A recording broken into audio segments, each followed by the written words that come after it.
الحمد لله رب العالمين والصلاة والسلام على نبينا محمد وعلى آله وصحبه اجمعین۔ دین اسلام کی بنیاد 5 چیزوں پر ہے۔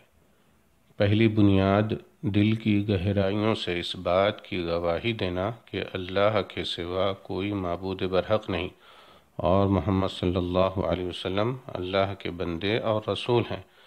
دوسری بنیاد دن اور رات میں 5 نمازیں پابندی کے ساتھ ادا کرنا۔ تیسری بنیاد زکوٰۃ ادا کرنا۔ چوتھی بنیاد رمضان المبارک کے روزے رکھنا۔ پانچویں بنیاد استطاعت پر بیت اللہ کا حج کرنا۔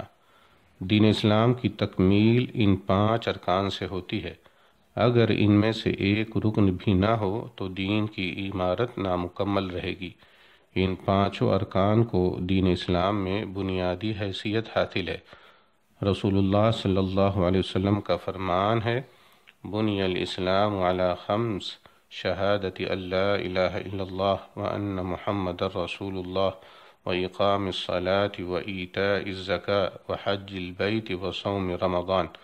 اسلام کی بنیاد 5 چیزوں پر رکھی گئی ہے: گواہی دینا کہ اللہ تعالیٰ کے سوا کوئی معبود برحق نہیں اور محمد صلی اللہ علیہ وسلم اللہ کے رسول ہیں، نماز قائم کرنا، زکوٰۃ ادا کرنا، بیت اللہ کا حج کرنا اور رمضان المبارک کے روزے رکھنا۔ رواہ البخاری و مسلم۔ واللہ تعالی اعلم۔ والسلام علیکم ورحمۃ اللہ وبرکاتہ۔